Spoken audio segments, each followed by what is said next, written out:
السلام عليكم ورحمة الله وبركاته. ازيكم يا حبايبي؟ عاملين ايه؟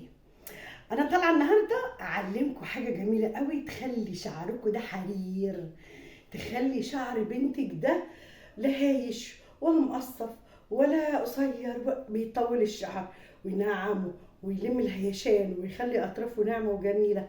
بس عايز يعني مواظبة ان انت تعمليها على طول. طول ما تعملي الوصفة دي عمرك ابدا ابدا ما هتلاقي شعر بنتك هايش ولا شعرك، شعركم جميل وريحته حلوه. هقول لكم على الوصفه سهله جدا هتعمليها لبنتك وتدعي لي. يلا نبتدي على الوصفه واقول لكم. بس قبل ما اقول لكم بقى هقول لكم ليه انا دورت وبحثت وقعدت اخطط لحد ما لقيت لي حاجه كويسه تفيدني انا شخصيا. الاول انا عملت بروتين لشعري زي كل البنات والستات ما عملوا. انا بقى عملت بروتين وعملت اللي هو الكافيار وعملت النانو، مش عارفه حاجات كده غريبه يعني عملتها لشعري، وما نبني في الاخر غير شعري بقى خشن. بعد ما كان شعري ناعم حرير وما بيتقصفش وما بيقعش، بقى شعري دلوقتي بيتقصف وبيقع وبقى تحسي ان هو بهتان كده وما فيهوش لمعه. فقررت ان انا ادور بقى ايه ورا الحاجات اللي تخليني يعني ارجع شعري لمجده تاني، لان انا كنت اجمل شعر يعني زمان كانوا بيحسدوني على شعري من نعوميته وخفيته، خفيف وناعم وبيهفف على طول كده ويطول وجميل وحلو. دلوقتي بقى طبعا شعري انا بعاني منه من اللي جرالي فيه والحاجات اللي انا مش عارفه اقول لكم ايه. كل يوم والتاني اجيب حاجه جديده لشعري، مفيش حاجه نافعه. جربت زيوت، يعني انا جبت خلطات، لو قلت لكم عملت كميه زيوت قد ايه وحطيتها على بعض مش هتصدقوا. بصوا انا تقريبا خلصت الازازه اهو، انا خلصت الازازه اهو. بس دي مش الزيت ده بس، يعني ده انا كنت جايباه الاول خلصته وبعدين رحت حاطه بقى مجموعه زيوت هنا فوق بعض، بحيث ان انا يبقى عندي ايه يعني مجموعه زيوت على بعض مفيده للشعر. طبعا هقول لكم ايه هي الزيت اللي انا استخدمته، لان انا مستخدمه مجموعه زيوت كتير قوي. زيت ارجان، على زيت حبه البركه، على زيت توم، على زيت بصل، على زيت جرجير، على زيت زيتون، على زيت روزماري، على زيت بصوا ما خليتش، والله انا ما خليت، مفيش نوع زيت ما حطيتوش لشعري علشان ينعمه. او يعني سيرومات، جبت جميع انواع السيروم الحيه وبصوا جايبه حاجات حتى توله. قالوا لي هاتي مجموعه توله، جبت توله ما فاضلش الا ده منها، الشامبو والسيرم واهو توله. بصوا انا ما خليتش حاجه ما جبتهاش للشعر، اهو توله. وده كمان اغلى حاجه في الصيدليه. اقول لبتاع الصيدلي انا عايزه اغلى حاجه عندك. ده الدكتور كان كاتبه لي لشعري عشان برضك شعري كان تعبان. بصوا الشعريه، اتفرجوا الشعريه، بصوا شعري كان بيقع وحالته كرب. والله لا خليت على جهدي جهد، كل حاجه جبتها لشعري متخيلوش قد ايه عشان خاطر يرجع تاني زي ما كان. منفعش حاجه لحد ما توصلت كده لخلط. حتى الصبار اللي بيتباع في الشارع دوت جبته واخدته كده وحطيت عليه زيوت وحاجات وضربته في الخلاط وصفيته وحطيته في البطرمان. طب والله يسمعك في التلاجة، ما خليتش حاجه ما عملتهاش. واخيرا توصلت لحاجه بسيطه جدا، يعني انتوا مش تتخيلوا هي يعني كميه البساطه اللي فيها قد ايه. استنوا هوريها لكم، انا هعملها قدامكم علشان تبقوا ايه عارفين ايه مكوناتها. اولا ده اهم مكون ليها، بصوا فيتامين ه، ده اهم حاجه. ليه بقى؟ يعني بيحاول يعوض الشعر الحاجات اللي ناقصاه واللي طبعا متشحورين فيها، يعني مش قادره اقول لكم قد ايه. وتاني مكون زيت جونسون، اهو انا عامله منه واخده منه اهو مخلصه كام ازازه ولسه رميه واحده ودي واحده تانيه اهو. ادي تاني مكون. تالت مكون جل صبار الالوفيرا اهو. التلاتة دول لما تحطيهم على بعض، انا فضيت علبه كريم صغيره اهو، فضيتها بس كنت حاطه فيها ورحت بقى ايه بعمل فيها ايه كل يوم او يوم بعد يوم، بعمل فيها الكميه اللي على قد شعري. طبعا انا يا دوبك دي كتير جدا على شعري الحبه دول. بص شعري بيقع في كل حته، يعني الكميه دي كتيره على شعري. بعمل نص العلبه، نص العلبه بس. احط الزيت على الكبسولات دي عامله زي بص كده زي الزيت جوه اهو. تفضي كبسولتين على كميه على قد شعرك بس. كل ما تعملي طبعا هتعمليها طازه مش كل يوم. كبسوله هي فيها شريطين، والشريط فيه تقريبا يعني 12 تقريبا 12 اهو. تحطي بقى بصي الشريط تاني اهو. العلبه ديت تقريبا ب 48 جنيه او ب 49 جنيه مش فاكره يعني. المهم يعني ان العلبه دي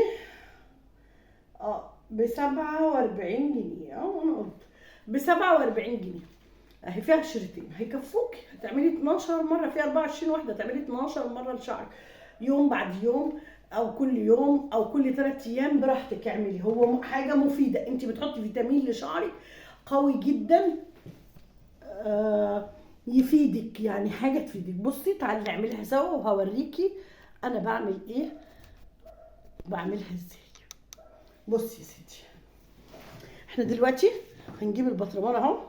مش عارفه انت شايفه استنى اهو. بص اهو، هنحط كميه زيت مش بطاله اهو. بسم الله الرحمن الرحيم. حبه اهو، وكان ناقص منها اساسا اهو. شايفين اهو، خدت منها حبه قد ايه؟ نصها يعني. انا واخده من الاول منها. وطبعا الجل انا واخده منه جل الصبار، ده مهم جدا. وتحطي منه، حطي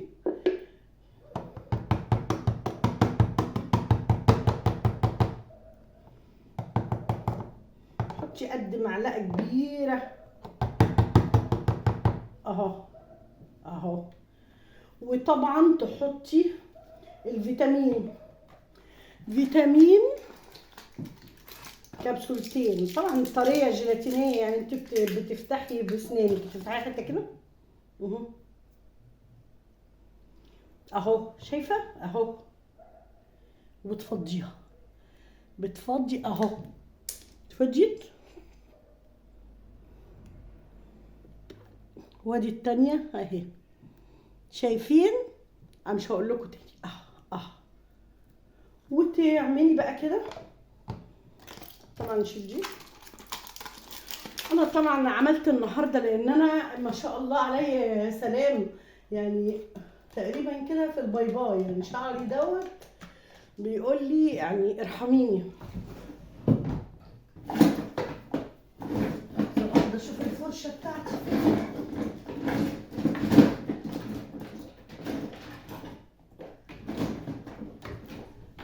يعني انتوا بقى استخدموا فرشه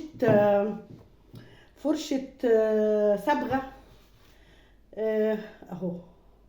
جل مع الجل مع كبسولات الفيتامين ه مع زيت جونسون ده اهو.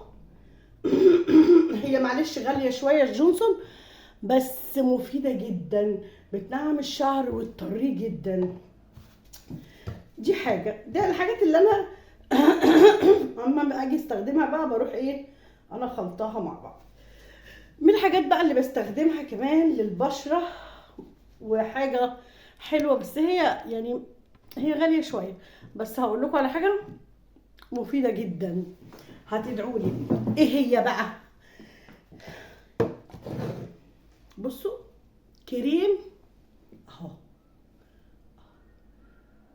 ستيف. كريم ستيف دوت يعني انا من حلاوته باكله يعني شويه وهجيب معلقه. جميل جدا، مفيد جدا للبشره، مليان فيتامينات وحاجات جميله جدا للبشره. يعني هتخلي بشرتك كده تنور كل البقع والحاجات الوحشه اللي فيه، وبيطري البشره جدا يعني. انا بصوا انا بحط منه على بشرتي بصوا بيفتح الايد وبيخليها ما شاء الله يعني. بصوا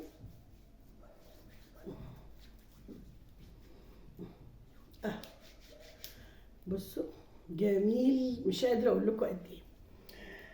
طبعا كل الستات الحلوين اللي اللي جربوا ده، على فكره في ناس كتير قوي جربته بس انا ما كنتش بصراحه جربته. لما بقيت اجربه مش بستغنى عنه ابدا، مش ممكن. فاديني قلت لكم حاجتين للبشره وللشعر من اجمل ما يمكن انك انتوا تستخدموهم. يعني ستيف دوت بقى تحفه كريم. بصي ريحته جميله ازاي، تحفه للجسم وللايد والبشره وكل حاجه. هو ترطيب عالي. بصوا بصوا بصي بصي بصي خلي الايد جميله ازاي. بصي فده ترطيبه عالي جدا. الشهر زي ما انا قلت لكم الوصفه دي الجل الصبار على كبسولات فيتامين ه على زيت جونسون بتاع الاطفال. مش قادره اقول لكم على النعومه والطراوه اللي هيخلي شعرك فيها. يعني بصوا هتدعوا لي كده كده، انتوا هتدعوا لي لما تجربوه، هتدعوا لي تقولوا لي الله يبارك لك يا امل. يعني جربي لبنتك، جربي لنفسك ولشعرك. وشو غير بقى طبعا ريحه شعرك هتبقى تحفه، لان اساسا زيت جونسون دوت ريحته حلوه. فمع الشامبو بقى مع ريحه الزيت، بصوا ريحته حلوه ازاي، هيخلي ريحتكم تحفه وتدعوا لي. بصراحه انا جربت توله دوت، يعني هو على فكره حلو للتساقط. يعني انا كان شعري بيقع كتير قوي، فيعني قلل التساقط قوي الحمد لله رب العالمين. ده من فضل ربنا عليا يعني. هو قلل التساقط الحمد لله. ده علاج خطير للشعر. ده الدكتور كان كاتبهولي معاه شامبو مش عارفه اسمه دي جي ولا ايه.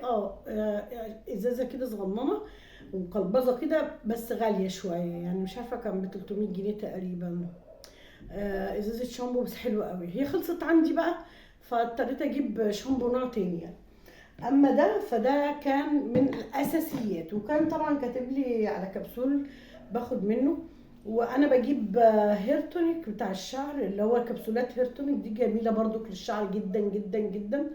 بتساعد على نمو الشعر وانه يطول. كل واحده ست حلمها ان شعرها يطول ويبقى ناعم وجميل زي ما بتشوفوا كده. فانتوا استخدموا الحاجات اللي بقولك عليها دي. وطبعا ابسطها واسهلها وارخصها الوصفه اللي انا قلت لك عليها، لانها بتساعد على نمو الشعر، فيها فيتامين ه. جل الصبار يعني من الحاجات التحفه للشعر. بيساعد على نموه، على ان هو يبقى ناعم، مفهوش تقصيف. وده اهم حاجه، لان الشعر لما بيبقى مقصف كده ما بيبقاش حلو، وشكله ومظهره ما بيبقاش لطيف. دي من الحاجات اللي انا كان عايزه اقولها لكم. واللهم بلغت اللهم فاشهد. ما هي انا قلت لكم على حاجه لطيفه اهوت، وسعرها في متناول ايديكم. تقدروا ان انتوا تستخدموها وتجيبوها. لو هتجيبي حتى شريط، لو هو مثلا ب 48 ب 47 هاتي شريط ما كملش ال 25 جنيه الشريط. وكمان هاتي ازازه الزيت ديت، هي دي بس اللي معلش هتجيبيها، هي تقريبا ب 50 جنيه. وجل الصبار ب 20 جنيه الازازه، يعني كلهم مش هيكملوا 100 جنيه. بس هتاخدي نتيجه حلوه جدا لشعرك. هتستخدميها زياده عن 10 مرات الكميه اللي بقولك عليها دي. فيعني ان شاء الله خير، وربنا يا رب يصلح حالكم وحالنا باذن الله. كل سنه وانتم طيبين، رمضان على الابواب. ربنا يا رب يجيلكم رمضان بالخير والفرحة والسعادة وراحة البال. دي أهم حاجة. كل سنة وانتم طيبين. السلام عليكم.